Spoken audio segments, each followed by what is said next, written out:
Good afternoon, dear student. Your online classes have started, and today I tell you about the generation of the computer. So let us start. First generation of computer. So we normally divide computer into 5 generation. First generation, second generation, third generation, fourth generation, and 5 generation. First generation's computer in 1940 to 1956. The first generation's computer had vacuum tubes as the main electronic components. So large amount electricity was consumed and a lot of heat was produced. Computer of these generations were large in size, occupied a lot of space, very slow and expensive too. For example, ENIAC, ADVOC, UNIVOC, IBM 701 and IBM 650. अगर हम first generation computer की बात करते हैं तो ये आपका 1940 से 1956 का जनरेशन है. इस जनरेशन में जो आपका मेन इलेक्ट्रॉनिक कंपोनेंट जो यूज़ हुआ था वो आपका वैक्यूम ट्यूब्स था. यानी जो कंप्यूटर्स आपके बने थे उसमें आपका वैक्यूम ट्यूब्स का यूज़ किया गया था. This is a vacuum tube.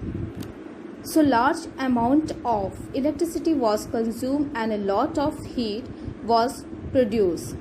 इस कंप्यूटर को चलाने के लिए एक large amount of electricity was consume, यानी कि बहुत ही ज़्यादा आपकी इलेक्ट्रिसिटी कंज्यूम होती थी और ये बहुत जल्दी क्या हो जाते थे, हीट हो जाते थे. ये बहुत ज़्यादा ही गर्मी लेते थे ये computer.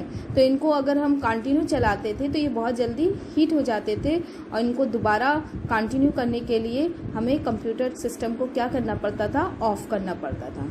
Was produce. Computer of this generations way large in size, क्योंकि इस जनरेशंस के कंप्यूटर जो थे वो साइज में क्या थे, लार्ज थे, पर large in size. Occupied a lot of space, क्योंकि लार्ज इनका जो कंप्यूटर का साइज था वो क्या था, बिग था. तो ये अ लॉट ऑफ स्पेस, ये बहुत ज़्यादा क्या लेते थे, स्पेस लेते थे. हम कह सकते हैं एक आपका room. Very slow and expensive too, और ये बहुत ही स्लो होते थे और महंगे भी होते थे.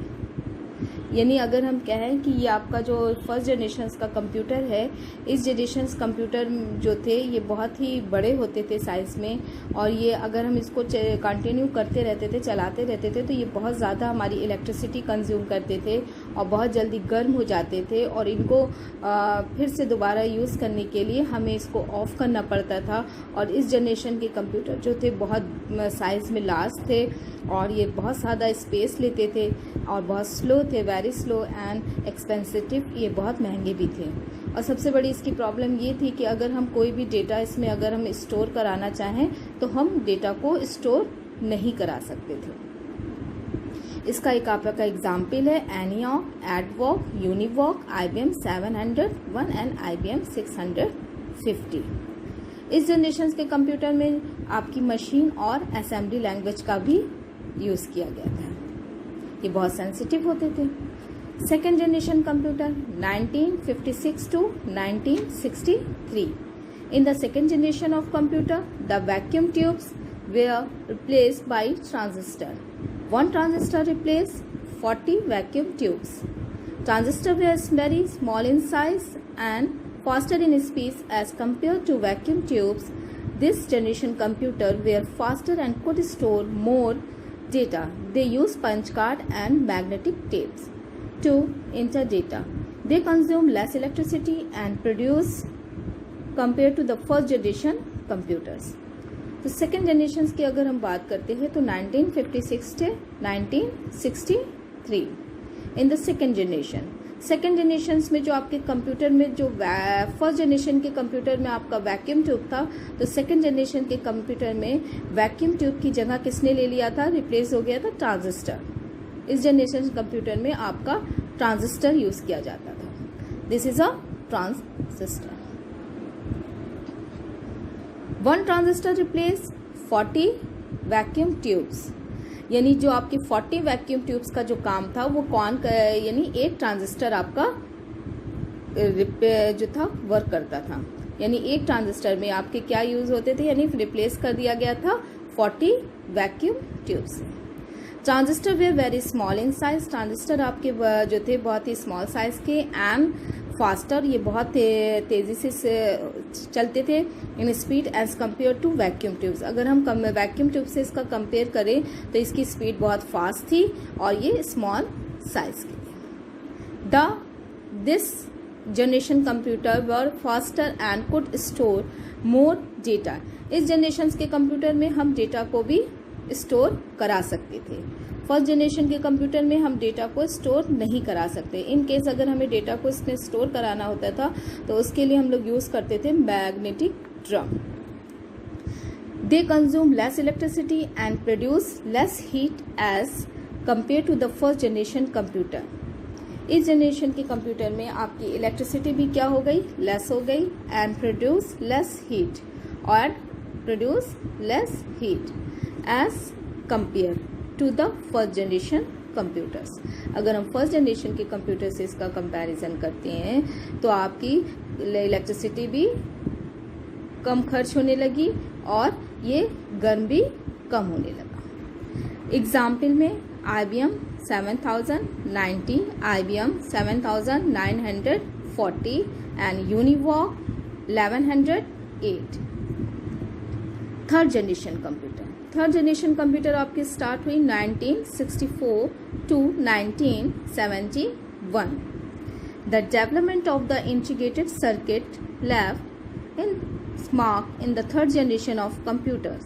Transistors were made smaller in size and placed on silicon chips, which dramatically increased the speed and efficiency of computers.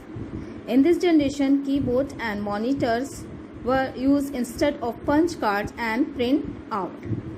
Third generation computer में ट्रांजिस्टर की जगह पर क्या यूज हुआ, IC, integrated circuit. This is a integrated circuit. Transistor way made smaller in size, transistor smaller size में क्या थे, smaller थे, and place on silicon chips, जो सिलिकॉन चिप्स पे आसानी से प्लेस हो गए थे।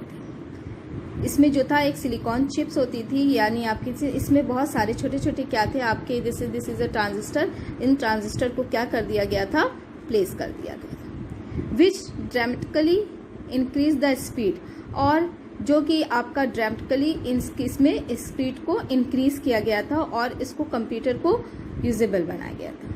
इन this generation keyboard and monitors, इस जनरेशन में आपकी जो कीबोर्ड और मॉनिटर ने we use instead of punch card and print out, यानी punch card and print out की जगह पर आपका क्या यूज होने लगा था, keyboard and monitors.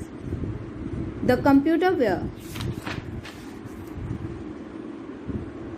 interface with an operating system which allowed to solve many problems at a time. The computer interface, इस कंप्यूटर जो थे इसी जनरेशन में आपका इंटरफेस का भी बेस आया, यानी ऑपरेटिंग सिस्टम का यूज़ हुआ, जो which allow to solve many problems at a time, जो आपकी प्रॉब्लम्स को एक टाइम पे आपका ये सॉल्व कर सकता था। कंप्यूटर वो फॉर द फर्स्ट टाइम, यानी कंप्यूटर जो था आपका फर्स्ट टाइम वो made available for to the public, यानी फर्स्ट टाइम आपका इसको पब्लिक में यूज़ किया गया। This computer required less space, इस कंप्यूटर जो था रिक्वायर्ड करता था ये कंप्यूटर कम लेस स्पेस, वेयर फास्टर, ये फास्ट था, and consume less energy and compare to the former generation. अगर हम फॉर्मर जनरेशन्स की बात करते हैं तो इसकी एनर्जी भी क्या हो गई थी, लेस हो गई थी। एग्जाम्पल में आपका IBM 360 and IBM 370। Fourth generation जो है आपकी 1971 to present. The fourth generation of computer system use large scale integration LSI and very large scale integration VLSI IC in the constructions of computing system. The size of the computing system The size of the computer has decreased with the improvement in the IC. This generation used microprocessor. Mouse was also introduced in this generation. This generation's computers are cheapest, fastest, accurate and reliable than any of the generations of computers before. Fourth generation 1971 to present. The fourth generation of computer system, जो fourth generation की आपकी computer system था उसमें आपका LSI and VLSI circuits का use किया गया. This is the size of the computer has decrease with the improvement in the IC. जो आपका IC इंटीग्रेटेड सर्किट था उसके जो साइज था जो है उसमें भी इसका क्या किया गया, इम्प्रूवमेंट किया गया. और this generation use micro processor, और इसी जनरेशन्स में आपका माइक्रो प्रोसेसर का यूज हुआ. Mouse was also introduce in this generation. This generation introduce was mouse. This generations computer are cheapest, fastest, accurate and reliable than any of the generation of before. Example PC such as IBM Pentium 4 and HP 3000. Fourth generations में अगर हम देखते थे तो fourth generations में ही आपका जो था IC यानी माइक्रो प्रोसेसर आया, और इसी जनरेशन्स में आपका ये कंप्यूटर जो था आपका जो था ये अभी भी हम लोग इस प्रेजेंट में इसको यूज़ करते हैं, और आगे भी इस पे जो है डेवलपमेंट चल रहा है, इसी के अकॉर्डिंग इस पे वर्क चल रहा है. इस जनरेशन में माइक्रो प्रोसेसर चिप्स भी जो थी हमारी हम कह सकते हैं डेवलप की गई थी, और जो आपकी डेवलपमेंट का जो ईयर था वो आपका क्या था, 1971. इस जनरेशन्स के कंप्यूटर में आपकी जो थी बाइनरी सिस्टम भी आया था, यानी कि हम 0 and 1 कोड भी यूज़ होने लगा था. और इसी जनरेशन्स के कंप्यूटर में आपकी जो थी लैंग्वेजेस का भी यूज़ किया गया था, प्रोग्रामिंग लैंग्वेजेस का यूज़ किया गया था. और इसी जनरेशन्स में हम कह सकते हैं कि हम कंप्यूटर को आसानी से यूज़ कर सकते थे, और हम उसको हाथ पे भी लेकर उस कंप्यूटर को चला सकते थे. इस सारी ये आपकी फोर्थ जनरेशन है. अगर this generation use in network, this generation use in network, इसी जनरेशन में आपका नेटवर्क भी यूज़ किया गया. और इंटरनेट के डेवलपमेंट में जो इम्पोर्टेंट रोल हम कह सकते हैं तो आपका ये फोर्थ जनरेशन ही था. और फोर्थ जनरेशन के कंप्यूटर में ही आपका लैन एंड वैन भी यूज़ किया गया, यानी जब आपका नेटवर्क आ गया, MS-DOS ऑपरेटिंग सिस्टम इसमें यूज़ होने लगा, और आपका सिंगल ऑपरेटिंग सिस्टम आया इस जनरेशन में. फिर इसके बाद आपका जो था माइक्रोसॉफ्ट विंडो आपका आ गया. फिर इसी जनरेशन में आपका नेटवर्क यूज़ हुआ, नेटवर्क में आपका इंटरनेट यूज़ हुआ, और इंटरनेट में आपके दो डेवलपमेंट हुए थे, लैन एंड वैन. फिफ्थ जनरेशन आपकी present and beyond. Fifth generation's computer device based on artificial intelligence are still in their development stage. Fifth generation's computers will come close to bringing the gap between computing and thinking. Fifth generations की अगर हम बात करें तो fifth generation पर अभी भी work चल रहा है, पर ये अभी तक ये क्लियर नहीं है कि फिफ्थ जनरेशन जो है किस डायरेक्शन में जाएगी. फिफ्थ जनरेशन के कंप्यूटर में अगर हम देखें तो इसमें जो है ULSI टेक्निक के अकॉर्डिंग वर्क हो रहा है, means ultra large scale technique के ऊपर. इस जनरेशन के कंप्यूटर में जो है आपका AI कैपेसिटी को डेवलप किया गया है.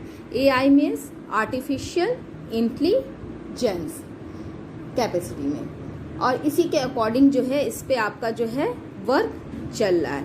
तो fifth generation computer will come close to bringing a gap between computing and thinking. यानी इस जनरेशन में कंप्यूटर जो होते हैं आपके यानी कि सेल्फ, अगर हम सोचना चाहें कि कुछ भी हमको अगर मेरे दिमाग में है और हम सोचना चाहते हैं तो वो चीज़ें इसमें जो है पैदा की जा रही हैं, यानी डेवलप की जा रही हैं। कंप्यूटर की जो है हर फील्ड में इसको जो है वर्क करने के लिए बनाया जा रहा है और अभी इस पे ये वर्क चल रहा है। और कुछ हद तक अगर हम कह सकते हैं कि इसमें जो है कुछ लोगों को इसमें जो है सक्सेस भी हो चुके हैं, इसमें कुछ बहुत सारे लोग जो हैं इसमें सक्सेस भी हो चुके हैं। और इसका आपका एक एग्जाम्पल्स भी है, आपका विंडोज़, कॉर्टेना, गूगल असिस्टेंट, एप्पल सिरी आप देख ही रहे हैं। और इसमें जो है हमारी हाई लेवल प्रोग्रामिंग लैंग्वेजेस का भी यूज़ किया गया है और इसमें हमारा GUI ऑपरेटिंग सिस्टम भी यूज़ की है हेल्प से हम इसको इजी बनाया जा रहा है। और किसी भी प्रॉब्लम को सॉल्व आसानी से इंटरनेट के यूज़ से कर सकते हैं। क्यों? बिकॉज दिस नेटवर्क जो है कम्युनिकेट टू अनदर नेटवर्क, क्योंकि ये आपका जो है किसी भी से को हम किसी भी नेटवर्क से जोड़ सकते हैं। कुछ कंप्यूटर तो अगर आप देखेंगे तो वो जो है ह्यूमन की तरह बिहेवियर करते हैं और खुद ब खुद वो काम करते हैं और डिज़ाइन करते हैं। तो इसका एक एग्जाम्पल भी आपका है रोबोट में सबसे पहला जो रोबोट था आपका वो सोफिया था। और इसका एक एग्जाम्पल आपका यहाँ भी दिया गया है सुपर कंप्यूटर। ऐसी बहुत सारी इसी आर्टिफिशियल इंटेलिजेंसी के अकॉर्डिंग ऐसी बहुत सारी हमारी इसमें फिल्में भी यूज़ की जाती हैं। तो बच्चों आपने देखा कि आपने जो है ये 5th जनरेशन कंप्यूटर के बारे में रीड किया और इसको समझा। और इसमें आपको जो है आप 1st, 2nd, 3rd, 4th and 5th generation के बारे में अगर आपको कोई भी प्रॉब्लम है तो आप इसमें क्वेरी भी कर सकते हैं। So we will wait for next video, for next lecture. Please like and subscribe this video. Will be waiting for your comments. Thank you. Stay home and stay safe.